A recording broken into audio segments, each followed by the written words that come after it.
Nagsimula sa isa, naubos ang 5, hanggang umabot ng 15.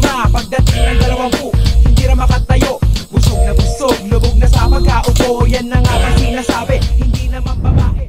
May tanong po ako, Mai, para maiba naman po. Cheers, pare. Yung Christian education, which is very, very magandang... Important yun, kasi critical thinking. Yes, oo nga eh. So, sobrang importansya niya. Gusto kong, parang for me lang tingin ko na, although kahit yung mga unbeliever can learn from this eh. Ano? Yung tanong ko siguro, ano yung mga relevance nito sa mga, kunwari ako, hindi ako Christian, pero parang interested ako doon sa tinuturo nyo. Kasi nakikita ko kayo, nakikipag-participate kayo sa mga events eh, di ba? Mga general na nangyayari sa paligid. Pero, tas Christian to. Ano kayo mga pinag-aaralan nila? Pero una-una, how to say this, no? Na hindi radical. Yung life ni Jesus Christ, hindi siya a life of dogma eh. It is a life of ethics. Pakikipagkapwa-tao. So, pag tiningnan mo yung pakikipagkapwa-tao ni Jesus, that's Christian, di ba? Yeah. Pero it will appeal to non-Christians kasi ano yun eh. Pagiging tao yun eh, no? And the goal is para magawan mo ng mabuti yung kapwa mo, which is generally ethics. So, that's why malakas ang loob ko sabihin, yung mga Christian values na yan can appeal to anyone. Nagkakaroon siya minsan ng barrier kapag pumapasok yung legalism, yan na, pag pumapasok yung restriction na ganitong tradition lang ang valid. So, pag nalalagyan ng ganong layers, kasi yung ganong layers, they serve to exclude. Excuse me lang pare excuse me. May kumbaga instead na inclusive na parang, kasi Christ's ethics was very inclusive. Responsive siya sa lahat ng tao. Wala siyang pinili, lahat minahal niya, lahat pinaglingkuran niya, regardless. No? Na maraming hindi na gumagawa ngayon yan. Ayun na nga. Nalilabel na Christian. Ano? So yun, sorry nagkakaroon ng misunderstanding do sa term na Christian dahil sa ibang Kristiyano. Pero actually, dapat hindi naman yun ang isinapamuhay ni Kristo. Kaya nga, kahit mga hindi Hudyo, lumapit sa kanya. Kahit yung mga hindi niya kababayan, lumapit sa kanya. Talagang, kaya siya magnetic personality. Dahil nga lahat, napapalapit sa kanya. So, if we are only really parang true dun sa model niya, hindi wala yung tanong mo ganyan, di ba? Kaya nga po. Di ba? Mumukha tuloy kulto tayo mga Christian. Pare, i-shot mo pare. Self-righteous, di ba? Self-righteous. Parang daming bawal, mga ganun. Dahil nga po niya, parang napaisip ko na yung imbis na ang Christian, yung galawan is outward, di ba? Doon towards sa mga evangelical Christians is outward para syempre testimony dun sa mga non-Christians. Ang ginagawa is pa-inward, kumbaga magiging mahigpit sa pakialam mo yung mga maliliit na ng mga tao. Hindi ko man sinasabi na walang accountability dapat, pero dun nagke-create na issue dun sa loob, di ba? Nag-post si sir, ganito, nag-post yung member natin ng ganito, yung sabihin, uusigin, hahabulin, di ba? O sige nga, nag-share nung reverend na babae. Yan, ganyan. Bishop na babae. Diba?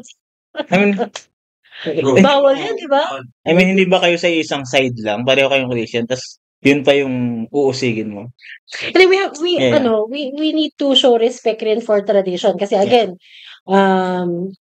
yung Christianity naman hindi siya traditionless.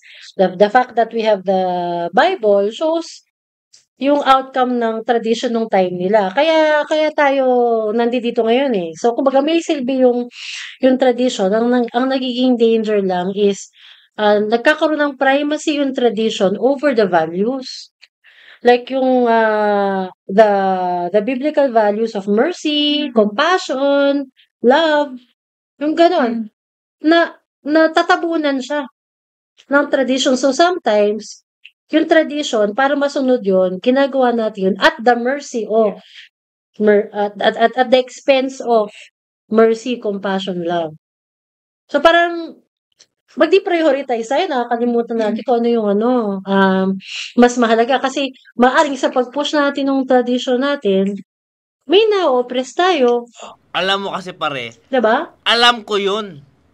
Na kapag umalma yung na-oppress natin, instead na we show mercy dun sa sitwasyon ng mga na-oppress, double down pa tayo dun sa tradition. Sasanctionin mo yun, di ba?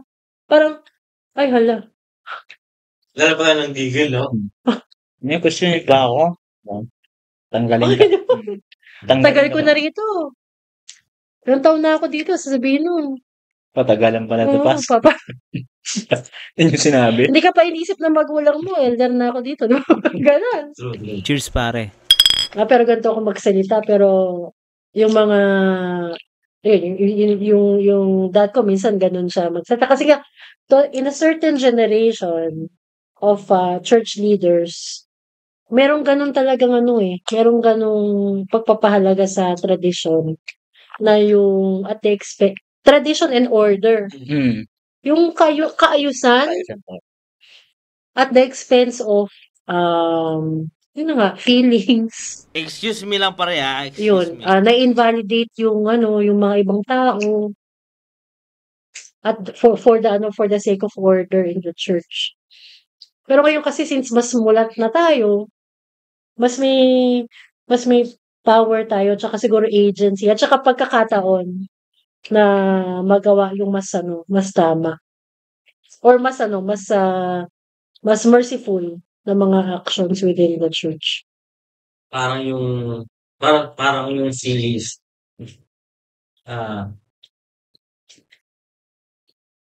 para sa mga Kristiyano na kailangan na ma-empower sa critical thinking, sa discernment, and yung process ng formation na walang edad eh. Hindi mo siya pwedeng bigyan ng limit eh.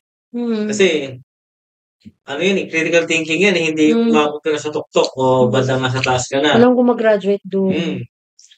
Walang gano'n mag-graduate sa critical thinking. Alas tigok ka na, di ba? Alas graduate na tayo sa buhay. Yun lang, ito ka lang matitigil.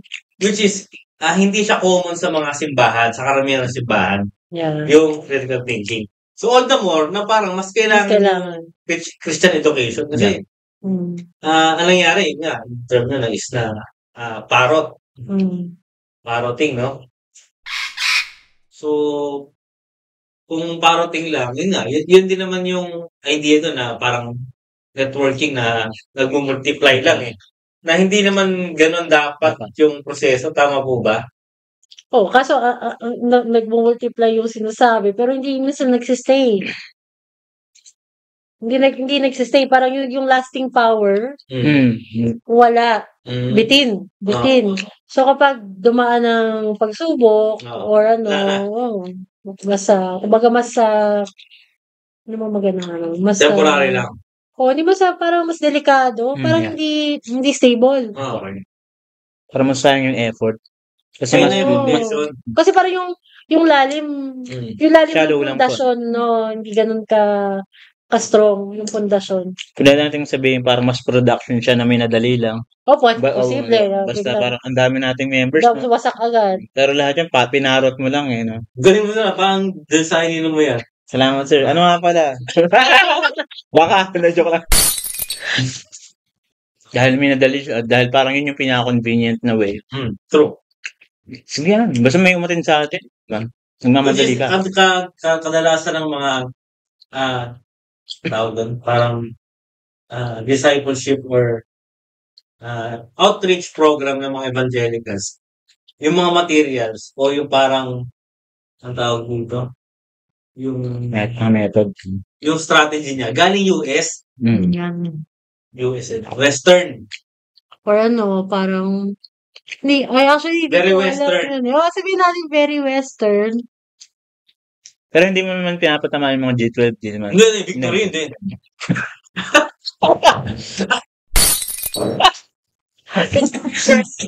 Wala ka tayo pinapangalala ng boses. Kami, Ah, dito lang eh.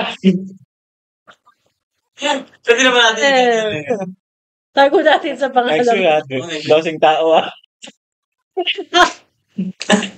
may event tayo. Pero hindi nga siya cultural eh. I mean, sa akin nga, hindi nga cultural ang issue ron eh. Ang issue ron is parang, ano bang magandang word? Hindi siya appropriate sa talagang discipleship eh.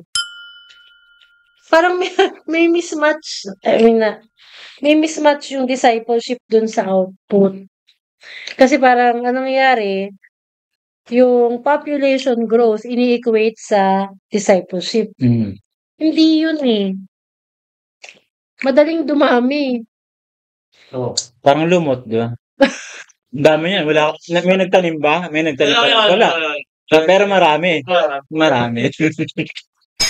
Anyway, diba, dumami, pero yung growth yung growth yung pag ano, no, pero hindi palalim. So, siguro appearance-wise, ang dami. Pero pagdating naman sa ano, hindi naman yung appearance ang tinitingnan ko ano yung ang growth na tinitingnan, yung paloob ng tao. Sarap. Magandang yan yung loob ng tao, hindi yung quantity Pag may event yung mga church, huwag yung tingnan sabihin ng pastor, ilan yung umaten, ilan lahat. Yeah. Metrics kasi. So, parang, ano talaga yan eh. Ewan ko, ano talaga siya eh, unending debate. Kasi parang, yung metrics ng dami, in a way, pag kumukunti ang tao sa church, it says also something. Diba? Kumbaga, indicator din yun. Bakit kumukonti? Diba? Pero in the same way, ayaw mong basta dumami. Kasi, ang growth pa lalim. Diba? So, parang, kaya hindi dapat, wag sanang isa lang ang metric natin eh. Dapat, mas maganda sana kung holistic. Number 1. Tinitingnan mo hindi yung dami. Actually, I think it's the fellowship eh. Ano yung quality ng relationship ng mga tao ron? Kasi pwede kang kakaunti, pero yung relationship mo within that area, strong, plus strong yung relationship nyo within the church with other churches. Kasi hindi naman necessary, we don't need to have 1,000 people. Pwedeng 100 tayo in this small church, pero yung ating kapatiran or yung idea natin of a church is ang dami-dami. Kasi nga, actually, if you think about it, like ako personally, I serve in this church, in this denomination, kasi andun yung ministry ko. Doon ako tinawag, andun yung mga taong nagkaano sa akin. Pero yung idea ko, which church I belong, ako personally, feeling ko talaga, all of the believers, yun ang church ko. Like kayo, ka-church ko kayo, kasi para tayo Kristiyano eh. Kapatid ko kayo. So parang, in that sense, ang tingin ko sa church population ko, milyon-milyon.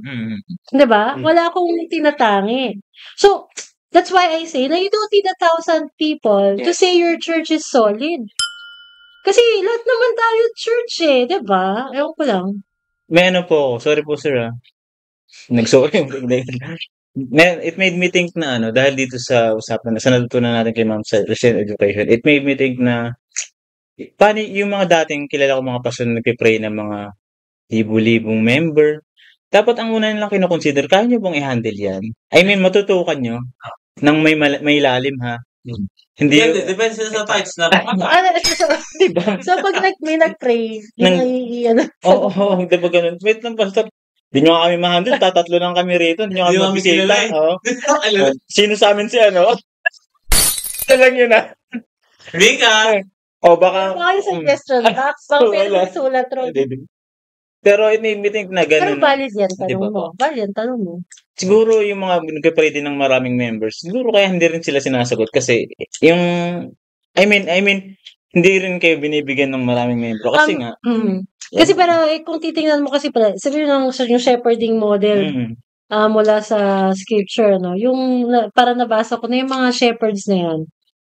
hindi lang sila yung, hindi lang, kung malaki yung flock ng mga tupa nila, hindi lang isang shepherd dyan.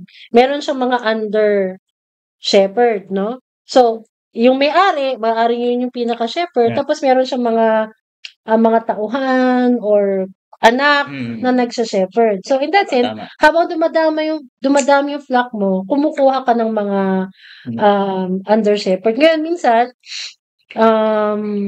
ba't ko ba nasabi yun? Pero- Hindi, yung capacity. Capacity. Yung capacity. So, So, na, kung magpipray ka ng maraming congregation, you're Okay, right. In yeah. that sense, dapat may handa ka na Kasi, kung gusto mo lang dahil marami yung offering, or dahil yung Raptor mo is ano na, yung alin yung... yung luma na yung Raptor mo. Raptor. Ano? Ford Raptor. Kaya siguro nagmamadaling iba, sir, no? Gaya, no? Sko na yung Di ba may nabayaran yun? Di ba nabayaran yun? Mga pastor. Oo. Request lang. Ay, yeah. Grabe. Grabe kayo. Pero, Sige naman ko. grabe sila. Mas grabe sila. Kasi Tama kayo. na bilanggit namin sila. Mas grabe sila. Kundi sila nagka-issue, wala tayong ano. Ibang level yung Raptor. Naisip ko mga sneakers na. Ibang level yung Raptor.